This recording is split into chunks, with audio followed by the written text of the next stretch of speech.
Go. Can I start now? Yep. So today I will talk about the PDRLS, which is Parkinson's disease, restless leg syndrome. So the reason that I wanted to do this topic was that I myself has some sleeping problems, and most of the neurological patients, because of pain and other reasons, they have sleeping issues, and I found out that small percentage of Parkinson's disease patient also suffers from the restless leg syndrome, which is RLS. And because of that, they have some sleeping problems, which can cause further severe symptoms, and it can cause the high mortality as well. And the RLS can be considered as the non-motor symptoms from the Parkinson's disease. And to make this presentation, I used this article, which is about, it's basically showing us the different symptoms between the PDRLS and Parkinson's disease patient without RLS, and trying to investigate what could be the underlying cause of this PDRLS. So before that, I would like to briefly summarize what could be what are the symptoms of a Parkinson's disease and the restless leg syndrome. So Parkinson's disease, basically, it's a motor neurodegenerative disorder. It contains motor and non-motor symptoms, and motor symptoms, as you can see in the picture, that has a stooped posture, bradykinesia, resting tremor, and gait and balance problem. And also that they will show you some rigidity and cogwheel rigidity. And sometimes they'll have some weak voices as well. And as the non-motor symptoms, they'll have depression, hallucination, Parkinson's psychosis, Parkinson's dementia, and here, as I wanted to mention, the RLS. In the Parkinson's disease, the dopaminergic neuron is mainly affected. And in this, in this presentation, I want to talk about the abnormal iron metabolism that's linked to the Parkinson's disease and RLS. And the RLS is sensory motor disorder that causes patients to urge to move, and they feel something crawling on their leg right before they go to sleep or during their resting.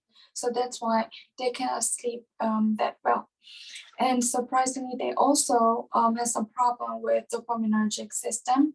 However, it's not neurodegenerative disorder, so there is no lack of dopaminergic neurons in their brain. So that's the first difference between the Parkinson's and the RLS. Well, another main difference, I'm gonna talk in detail, but between Parkinson's and the RLS, idiopathic RLS that I'm talking about right now, is that the Parkinson's disease, they caused by the excess iron accumulation in substantia nigra that will, sorry, I was kind of disturbed.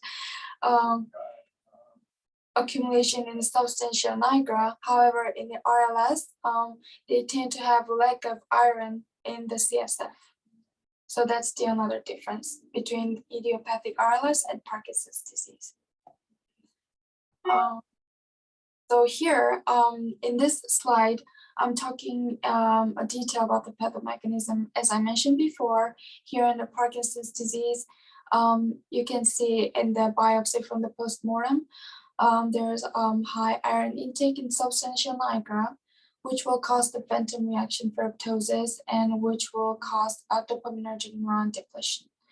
However, IRLS, it's neurodegenerative. However, there is some dysfunctional dopaminergic system, and also there is downregulation of dopaminergic 2 receptor in the putamen.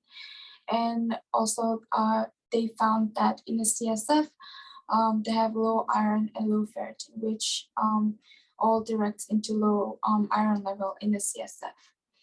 Low iron level is in CSF is important because even though you might have normal serum iron level, the normal systematic and CNS iron regulation is somewhat different.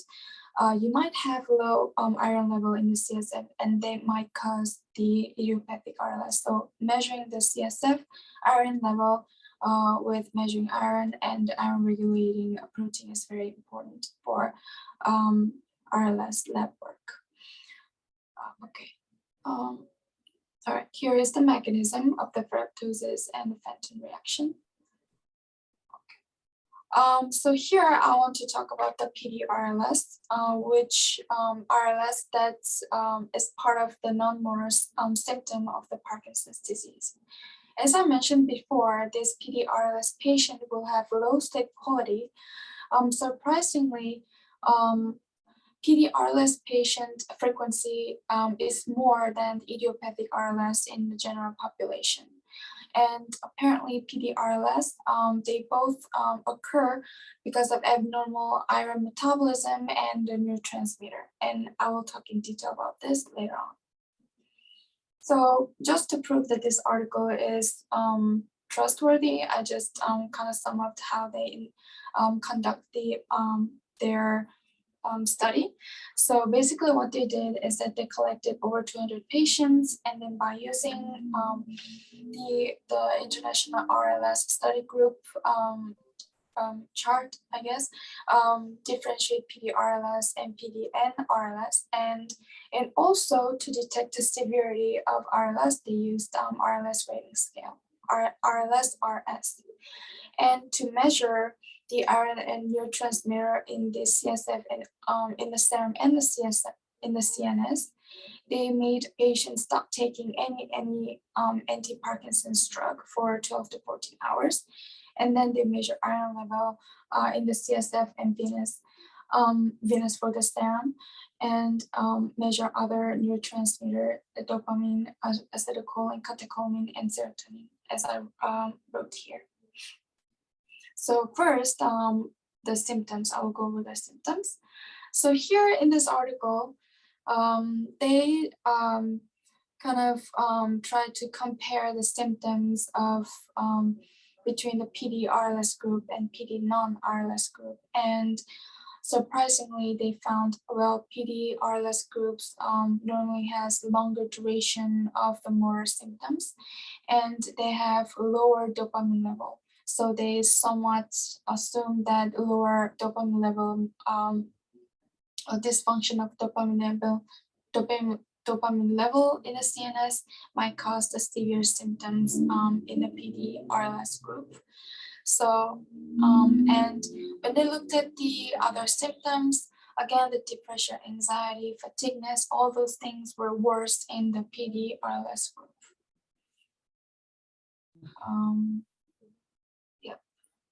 And then now they did the iron study.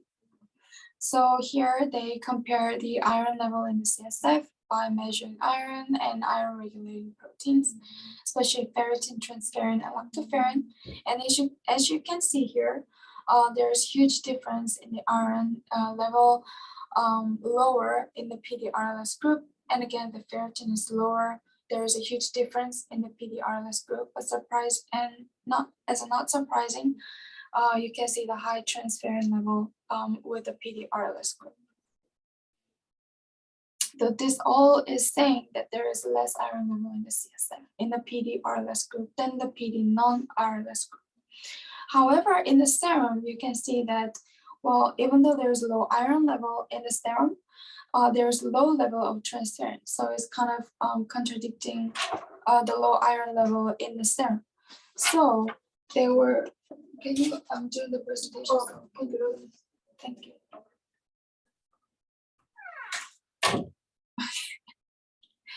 All right, so they are assuming that, well, there is a high level of iron accumulation in substantia nigra. However, there is no low iron level in the basal ganglia, which is kind of responsible for the restless leg syndrome. And then they looked at the serum level, and there is a low level of transfer. So they're assuming that, well, because there is some problem with the iron trafficking in the CNS, all the iron will be accumulated in the substantia nigra and going less to the basal ganglia. So in the CNS, they detect low iron level in general. So they're trying to recruit all the transferrin from the serum, not all, but majority of transferrin, so that they can the serum iron can be delivered in the CNS. However, because the trafficking of the iron itself is the problem, the more iron accumulation would happen in the substantia nigra. So as we saw in the several slides before, PDRLS patients will have more severe motor symptoms. And when they did a statistical analysis, they found that CSF ferritin level and the RLS severity, that have negative correlations and all those. Yeah.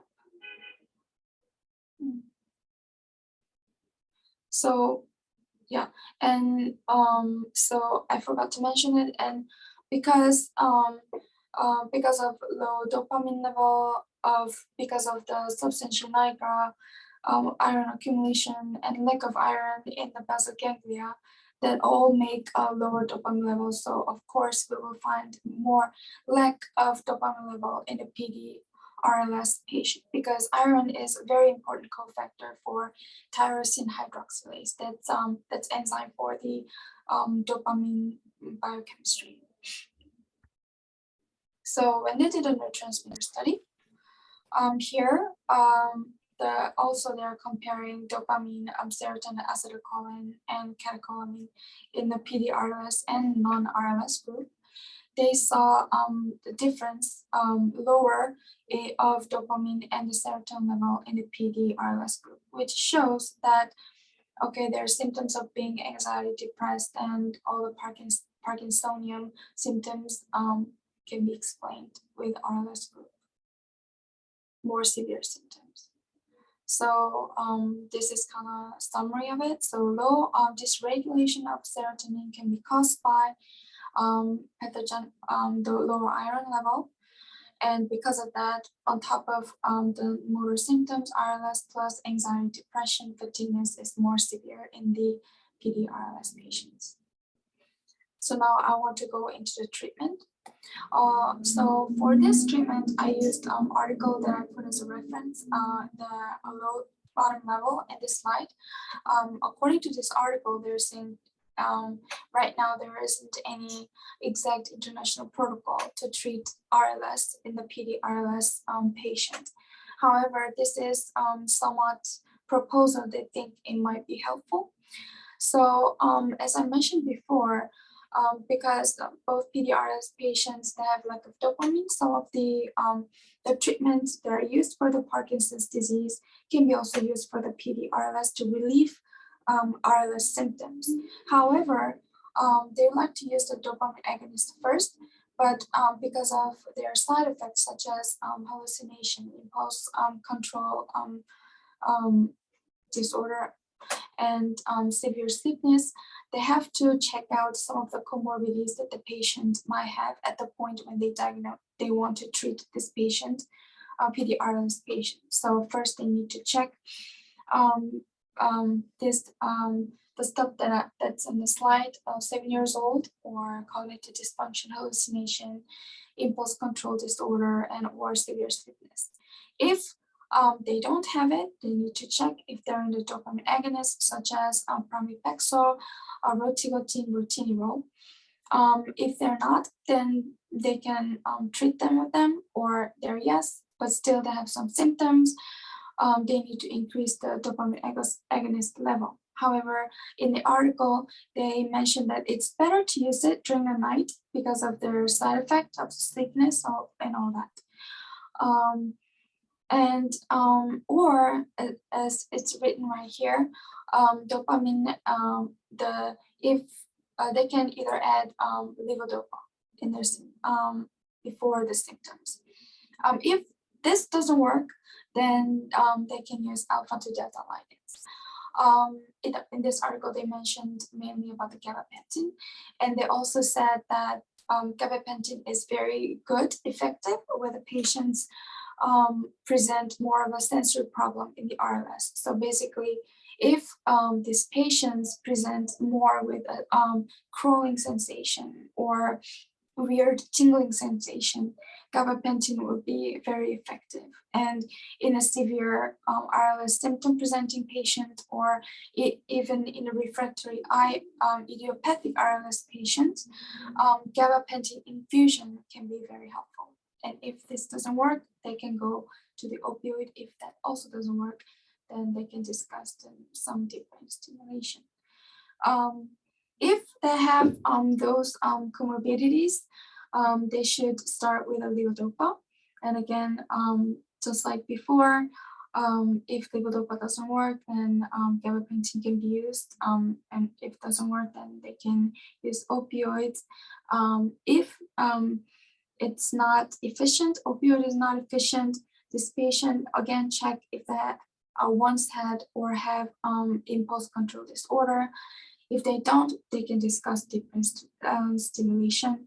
But and if the patient is more than 70 and have some hallucination or cognitive dysfunction, they should discuss using epinephrine for further treatment. And there I found this small, not even an article, but a bit a letter, but I found in a PubMed.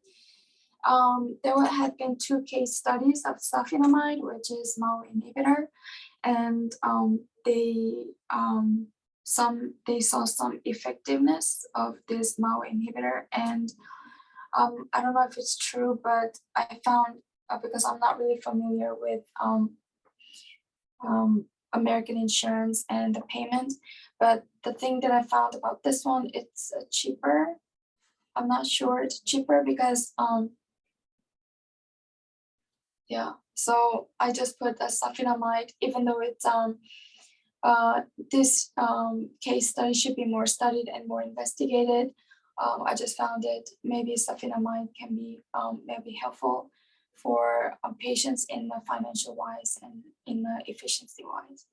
So I think the future direction would be, because during this entire rotation, I saw so many Parkinson's disease patient, well, 1 or 2 patient with PDRLS patient or just RLS patients. They have so much problem. However, not everyone is rich, not everyone can pay for the treatment that's absolutely, that's very effective in their certain stage. So it was kind of heartbreaking that patients is getting medication, even though that's not very effective in their stage, they need to take it because that's their only option. So I think that even though the pharmaceutical company would not like it, I think future direction would be find drugs or supplements that can be effective, but at the same time it's cheap. So I kind of searched maybe the herbal supplements or herbal, I guess, medication. Maybe is there any certain herbal medication supplements that's under the investigation, but I think still they need some more study on that. And the pharmaceutical company or pharmacology departments are not still approving that herbal medications are not cannot be used solely as a medication, but only as a supplement. So yeah, this is the overall slide that I just created to sum up what I said previously. And yeah, thank you. Okay. Okay.